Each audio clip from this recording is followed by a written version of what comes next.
ಮತ್ತೊಮ್ಮೆ ಸ್ವಾಗತವನ್ನು ಬಯಸ್ತಾ ಬಹುಶಃ 2-3 ದಿವಸಗಳಿಂದ ನಾವು ಯಾರೂ ಕೂಡ ಹೊರಗಡೆ ಬರಲಿಕ್ಕೆ ಆಗಲಾರ್ದಂಥ ಪರಿಸ್ಥಿತಿ ನಿರ್ಮಾಣ ಆಗಿತ್ತು.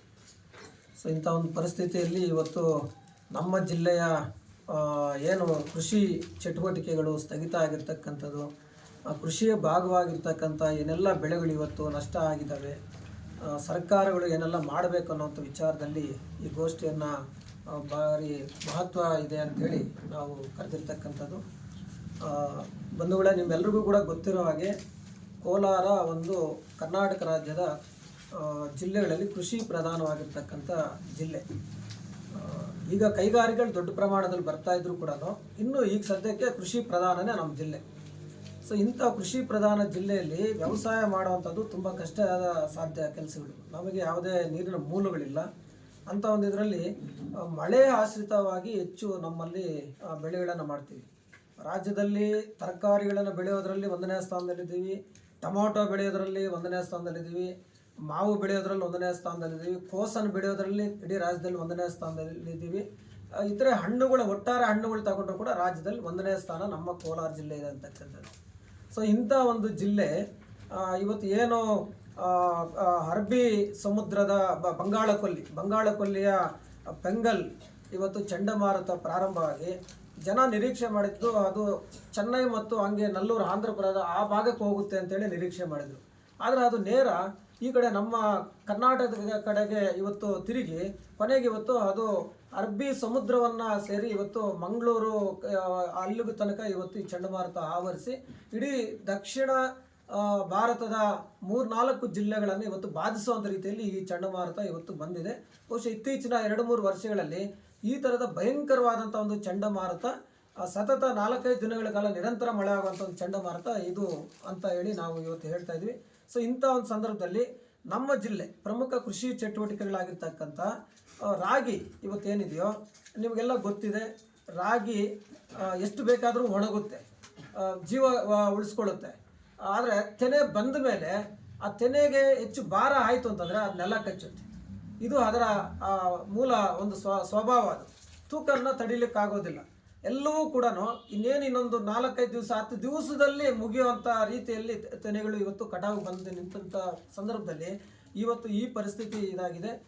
ಒಂದನೇದು, ಕಳೆದ ಮುಂಗಾರು ಮಳೆಯಲ್ಲಿ ಬಿತ್ತನೆ ಆಗಿದ್ದ ಪ್ರಮಾಣನೇ ಭಾರಿ ಕಡಿಮೆ. ನಿಮ್ಗೆಲ್ರಿಗೂ ಗೊತ್ತು ಕಳೆದ ಮುಂಗಾರಿನ ಅಭಾವ ಹೆಂಗಿತ್ತು ಅಂತಂದರೆ ಕಳೆದ 100 ವರ್ಷಗಳಲ್ಲಿ ಅಷ್ಟು ತೀರಾ ಕಡಿಮೆ ಮಳೆ ಇಲ್ಲ ಅಂತಕ್ಕಂಥ ರೀತಿಯಲ್ಲಿ ನಮಗೆ ವರದಿ ಸಿಕ್ಕಿರ್ತಕ್ಕಂಥದ್ದು. ಹಾಗಾಗಿ ಬಿತ್ತನೆ ಪ್ರಮಾಣವೂ ಕಡಿಮೆ ಆಗಿದ್ದು, ಏನೋ ಕಷ್ಟ ಕಾಲದಲ್ಲಿ ಬೆಳೆದು ನಿಂತ ಬೆಳೆ ನಂತರ ಆಗಸ್ಟ್ನಲ್ಲಿ ನಂತರ ಮಳೆಗಳೇನು ಬಿತ್ತೋ ಅದರ ಒಂದು ಪರಿಣಾಮ ಒಂದು ಬೆಳೆಯಾಗಿ ಇವತ್ತು ನಮಗೆ ಕೈಗೆ ಸಿಗೋವಂಥ ಸ್ಥಿತಿಯಲ್ಲಿ ಇವತ್ತು ಕೈಗೆ ಬಂದಿದ್ದು ಬಾಯಿಗೆ ಬರಲಿಲ್ಲ ಅನ್ನೋವಂಥ ಸ್ಥಿತಿ ಇವತ್ತು ನಿರ್ಮಾಣ ಆಗಿ ಎಲ್ಲವೂ ನೆಲ ಕಚ್ಚಿದೆ.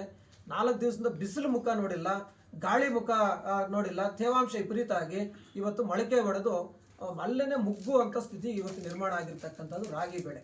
ಅದು ಕೊಯ್ಲು ಮಾಡಿದ್ರೂ ಕೂಡ ಅದನ್ನು ತಿಂದರೆ ಮುದ್ದೆ ಅಷ್ಟು ಇದು ಗಮಲು ಇರೋದಿಲ್ಲ. ಆ ರೀತಿಯಾದಂಥ ಒಂದು ಇದು ಅದರ ಸುವಾಸನೆ ಹೋಯಿತು ಅಂತಕ್ಕಂಥದ್ದು. ಎರಡನೇದು ಅವರೇ. ಇಡೀ ರಾಜ್ಯದಲ್ಲಿ ನಂಬರ್ 1 ಪ್ಲೇಸ್ ನಾವೇ ಅವರೇ ಬೆಳೆಯುವಂಥದ್ರಲ್ಲಿ ಕೂಡ.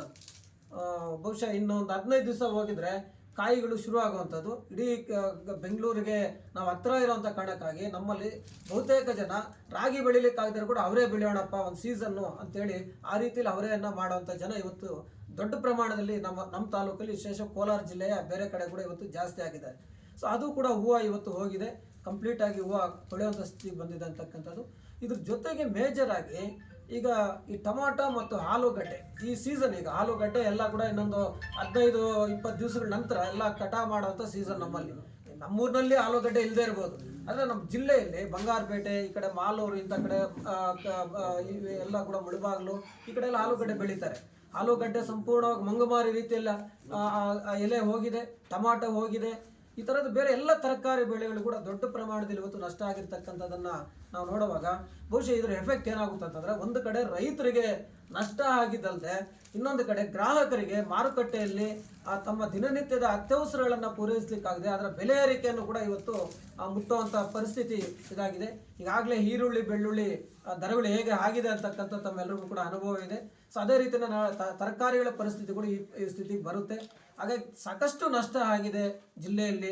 ಬರೀ ರೈತರು ಮಾತ್ರ ಅಲ್ಲ, ಸಣ್ಣ ಪುಟ್ಟ ಕೂಲಿ ಮಾಡುವಂಥ ಜನಕ್ಕೆ ಕೂಡ ಕಳೆದ ಒಂದು 4-5 ದಿವಸಗಳಿಂದ ಅವ್ರಿಗೆ 2 ಹೊತ್ತು ಊಟ ಮಾಡೋವಂಥದ್ದು ಕೂಡ ಕಷ್ಟ ಆಗಿದೆ.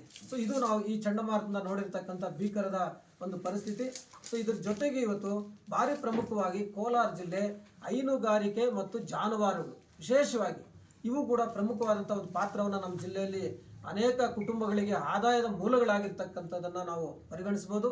ಆದರೆ ಇವತ್ತು ಕಳೆದ 3 ದಿನಗಳಿಂದ ಒಂದು ಕಡೆ ಬಿಸಿಲಿಲ್ಲ, ಇನ್ನೊಂದು ಕಡೆ ತೇವಾಂಶ ಜಾಸ್ತಿ, ಮಳೆ, ಚಿನುಗು ಮಳೆ, ಇದರಲ್ಲಿ ಮೇವನ್ನೇ ಹಾಕ್ಲಿಕ್ಕೆ ಆಗಲಿಲ್ಲ ಹಸುಗಳಿಗೆ. ಅದರ ಉತ್ಪಾದನೆಯಲ್ಲಿ ಇಳಿಕೆ ಆಗಿಬಿಟ್ಟಿದೆ. ಈ ಉತ್ಪಾದನೆಯಲ್ಲಿ ಇಳಿಕೆ ಆದರೂ ಪರವಾಗಿಲ್ಲ, ನಾಳೆ ಅದನ್ನು ನಾವು ಹೆಚ್ಚು ಮಾಡ್ಕೋಬೋದು. ಆದರೆ ಈ ಪರಿಸ್ಥಿತಿಯಲ್ಲಿ ಅವುಗಳಿಗೆ ಬೇರೆ ಬೇರೆ ಕಾಯಿಲೆಗಳು ಹೆಚ್ಚು ಬರುವಂಥ ನಿರೀಕ್ಷೆಗಳು ಇವತ್ತು ಆತಂಕ ಇವತ್ತು ಆ ಒಂದು ರೈತಾಪಿ ವರ್ಗದಲ್ಲಿ ಇವತ್ತು ಕಾಡ್ತಾ ಇರ್ತಕ್ಕಂಥದ್ದನ್ನು ನೋಡ್ತಾ ಇದ್ವಿ. ಹಾಗೆಯೇ ಮೇಕೆ ಮೇಯಿಸುವಂಥ ಕುರಿ ಮೇಯಿಸುವಂಥವ್ರು ಕೂಡ 4-5 ದಿವಸದಿಂದ ಹೊರಗಡೆನೇ ಬೀಳಲಾರ್ದಂಥ ಸ್ಥಿತಿಯಲ್ಲಿ ಇವತ್ತು ಅವು ಕೂಡ ಸಾಕಷ್ಟು ಇವತ್ತು ಸತ್ತೋಗುವಂಥ ಪರಿಸ್ಥಿತಿ ಇದೆ.